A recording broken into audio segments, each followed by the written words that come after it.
தற்போதைய அண்மை செய்தி. வேங்கை வயல் வழக்கின் குற்றப்பத்திரிகையை ரத்து செய்ய கோரிய மனு மீதான விசாரணை ஒத்திவைக்கப்பட்டுள்ளது. குற்றப்பத்திரிகையை ரத்து செய்யவும் வழக்கை நீதித்துறை நடுவர் நீதிமன்றத்திற்கு மாற்றவும் மனுவானது அளிக்கப்பட்டது. இதுகுறித்து வழக்கின் விசாரணையை வரும் 3ஆம் தேதிக்கு ஒத்திவைத்து புதுக்கோட்டை வன்கொடுமை சிறப்பு நீதிமன்றம் உத்தரவை பிறப்பித்திருக்கிறது. இதுகுறித்தான அண்மை செய்தியை பார்த்துக் கொண்டிருக்கிறோம். இதுகுறித்தான கூடுதல் தகவல்களை தருவதற்காக நமது செய்தியாளர் சுவாமிநாதன் இணைப்பில் இருக்கிறார். சுவாமிநாதன், வணக்கம். உங்க விரிவான தகவல்களை சொல்லுங்க. வணக்கம் ராதிகா.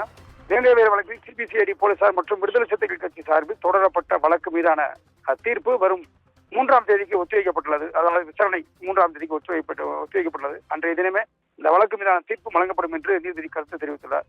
அதாவது புதுக்கோட்டை மாவட்டம் மட்டுமின்றி நாடு முழுவதும் பேரதிர்ச்சிக்குள்ளாக்கிய வேங்கை வயல் சம்பவம் தொடர்பாக கடந்த 20ஆம் தேதி தமிழக அரசு நீதிமன்றத்தில் குற்றப்பத்திரிகை தாக்கல் செய்தது.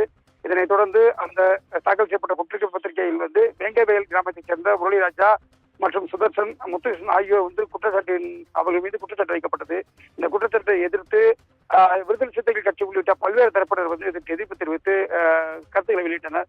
இந்த வழக்கு விசாரணையாவது இந்த வேங்கை வழக்கில் விடுதலை சிறுத்தைகள் கட்சி சார்பில் சிபிசிஐடி போலீசார் தாக்கல் செய்த குற்றப்பத்திரிகையை ரத்து செய்ய வேண்டும் என்ற வழக்கு விசாரணையும், சிபிசிஐடி போலீசார் இந்த வழக்கு பட்டியலினத்து வன்கொடுமை தடுப்புச் நீதிமன்றத்தின் கீழ் வராததால் வழக்கை நீதித்துறை நடுவர் நீதிமன்றத்திற்கு மாற்ற வேண்டும் என்ற வழக்கு விசாரணையும் புதுக்கோட்டை வன்கொடுமை தடுப்பு சட்ட சிறப்பு நீதிமன்றத்தில் நடைபெற்றிருந்தது. இன்றைக்கு சிபிசிஐடி தரப்பில் இந்த வழக்கின் விசாரணை அதிகாரியாக உள்ள கல்பனா தத் உள்ளிட்ட அதிகாரிகள் நீதிமன்றத்தில் ஆஜராயினர். இருதரப்பு வாதங்களையும் முன்வைத்தனர். இந்த இருதரப்பு வாதங்களையும் கேட்ட நீதிபதி இந்த வழக்கின் மீதான தீர்ப்பை வரும் 3ஆம் தேதிக்கு ஒத்திவைத்து நீதிபதி வசந்தி உத்தரவிட்டார். இது இந்த வழக்கின் உண்டான ஒரு பரபரப்பான ஒரு மிக விரைவில் இந்த வழக்கு உண்டான தீர்ப்புக்கு வெளிவரும் என்று எதிர்பார்க்கப்படுகிறது. உங்க விரிவான தகவல்களுக்கு நன்றி சுவாமிநாதன்.